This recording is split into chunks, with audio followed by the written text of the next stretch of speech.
On dit que les personnes blessées blessent les autres, et tu sais quoi? C'est souvent vrai. Blessent ceux qu'elles aiment. En tant que pédiatre, j'ai vu des enfants blessés de bien des manières différentes par les adultes qui les aiment et prennent soin d'eux.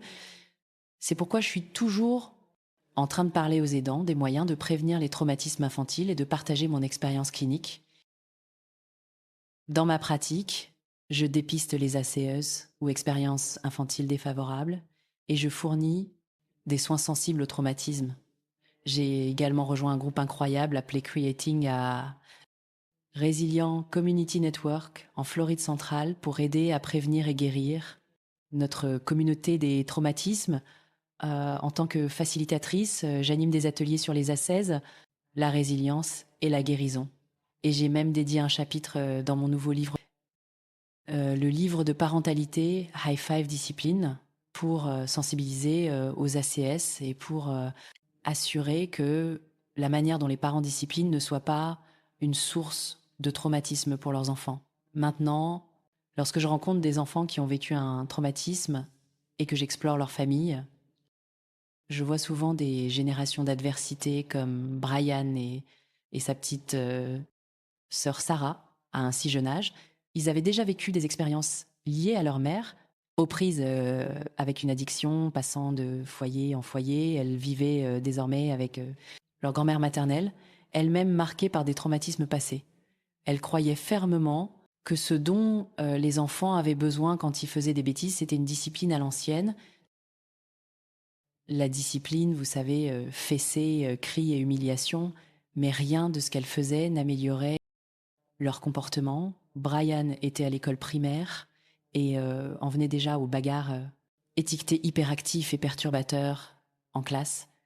Et grand-mère disait qu'il était un terreur à la maison et lors d'un incident particulier, il a presque mis le feu à la maison et Sarah avait aussi des retards globaux de développement et des problèmes de comportement. Elle avait 5 ans, mais se comportait plutôt comme une enfant de 2 ans, en babillant et en frappant pour exprimer ses frustrations. Et grand-mère la frappait en retour. Au fond, ne pas faire le lien que ce dont Sarah avait vraiment besoin, c'était d'amour, de patience et d'orientation. Vous voyez, l'histoire de Brian et Sarah met en lumière comment le traumatisme peut se transmettre à travers les générations. Les personnes blessées blessent les autres. Donc j'aimerais vous parler aujourd'hui de la façon dont Recognize, Build, Résilience et Restore peuvent aider à briser le cycle du traumatisme générationnel. Alors nous pouvons commencer par demander ce qui est arrivé à Brian et Sarah avant qu'ils ne commencent à mal se comporter. Alors imaginez avec moi un instant seulement ce qui s'était passé au milieu de toutes ces expériences traumatisantes.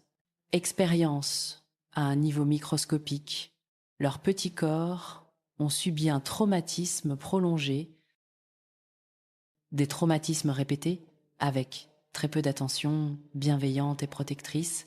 Et la science du traumatisme infantile nous dit que cela a créé un stress toxique, élevant les hormones de stress, comme le cortisol, endommageant et dérégulant leur système cérébraux et corporels, et préparant même le terrain pour que Brian et Sarah transmettent ces processus dysfonctionnels à leurs enfants.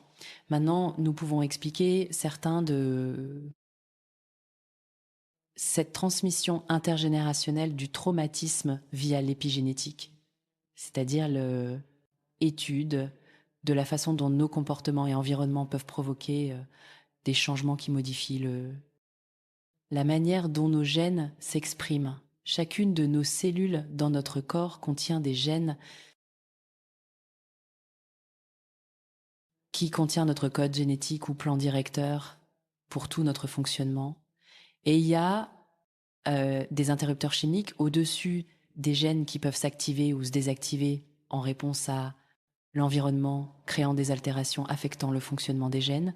Et ces altérations peuvent se transmettre à la génération suivante.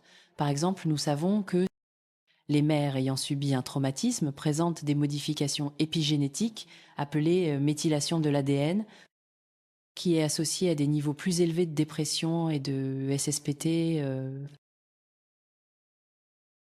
Les mêmes modifications peuvent apparaître chez l'enfant, et ces mères peuvent aussi avoir des comportements inadaptés, des comportements qui créent un environnement propice à une nouvelle traumatisation de l'enfant. Ceux-ci, ce sont des mécanismes biopsychosociaux qui perpétuent le traumatisme. D'autres mécanismes épigénétiques, des changements que les chercheurs décrivent, se produisent dans les récepteurs des glucocorticoïdes qui régulent le métabolisme du glucose et des lipides, ainsi que les télomères liés responsables de le vieillissement cellulaire. En d'autres termes, le stress toxique peut conduire à des familles avec le diabète, un taux de cholestérol élevé et même une mort précoce.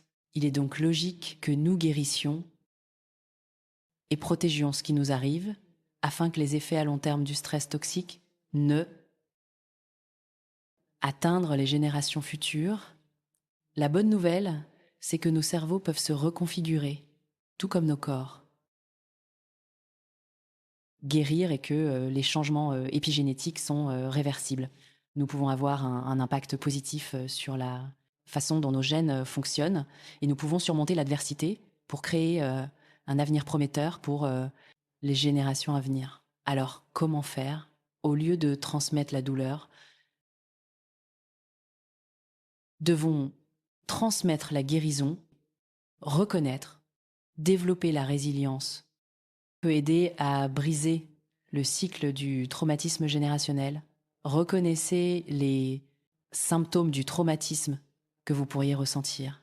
Quelque chose de grave vous est-il arrivé et vous vous sentez craintif, triste, engourdi, sans espoir ou déprimé.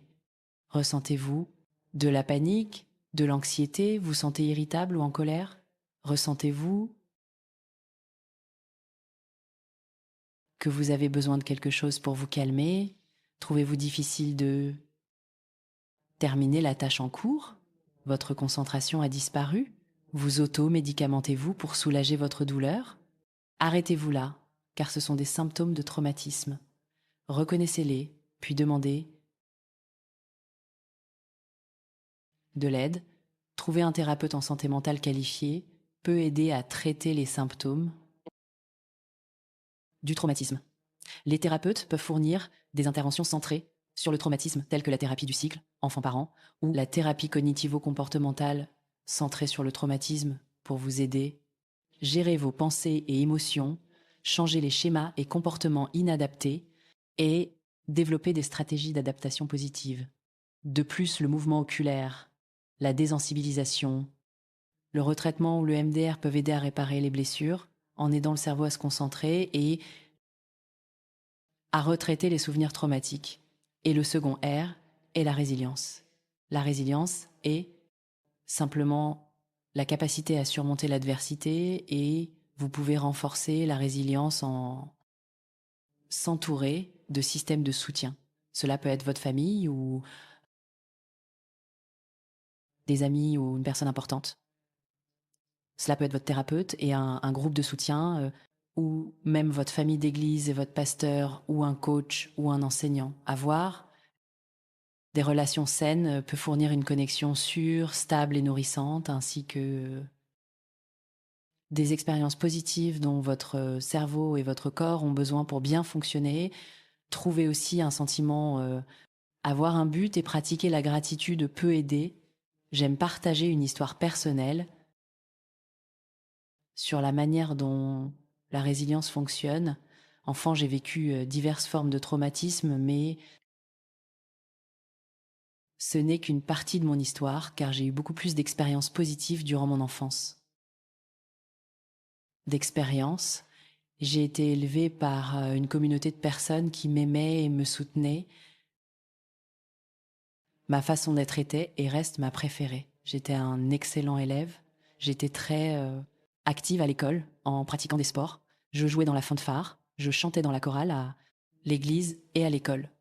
Vous comprenez, avoir toutes ces relations saines, des environnements sûrs, des environnements et des expériences positives m'ont aidé à traverser des moments difficiles et m'ont aidé à guérir. Cela ne signifie pas que le traumatisme n'a pas fait mal et que je ne m'en souviens pas, mais cela signifie que je ne me suis pas brisée et que j'ai prospéré grâce au bon comme au mauvais moment. Je dois mon succès en tant que pédiatre, épouse et mère à le don de la résilience. Et enfin, restaurer. Restaurer le cerveau et le corps par des pratiques de guérison, pédiatre, championne ACE et première chirurgienne générale de Californie, Dr Nadine Berkeris, prescrit des pratiques de guérison. Elle conseille de manger un repas sain et équilibré, oui, boire beaucoup d'eau, manger beaucoup des fruits et légumes, mais aussi avoir un sommeil suffisant et faire de l'exercice régulièrement. Exercice. J'aime beaucoup son conseil de pratiquer la pleine conscience en se promenant dans la nature. Faites une promenade. Asseyez-vous sur un banc dans un parc. Discutez avec un ami et pensez à respirer profondément. Elle souligne aussi l'importance des relations saines et de la santé mentale et les interventions en santé mentale lorsque c'est nécessaire.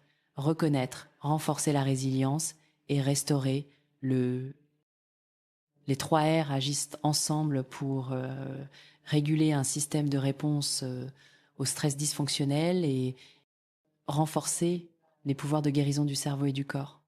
Nous ferons tous l'expérience de quelque chose de traumatisme dans la vie. Et autant que nous essayons de le prévenir, les enfants vivront aussi des adversités aussi. Selon la psychothérapeute Kristen Langley-Hoball, nous répétons ce que nous ne réparons pas. Je vous invite à réparer aujourd'hui. Vous pouvez rompre le cycle du traumatisme dans votre famille. Vous pouvez réparer et transmettre la guérison. Et vous pouvez renforcer votre prochaine génération. Merci.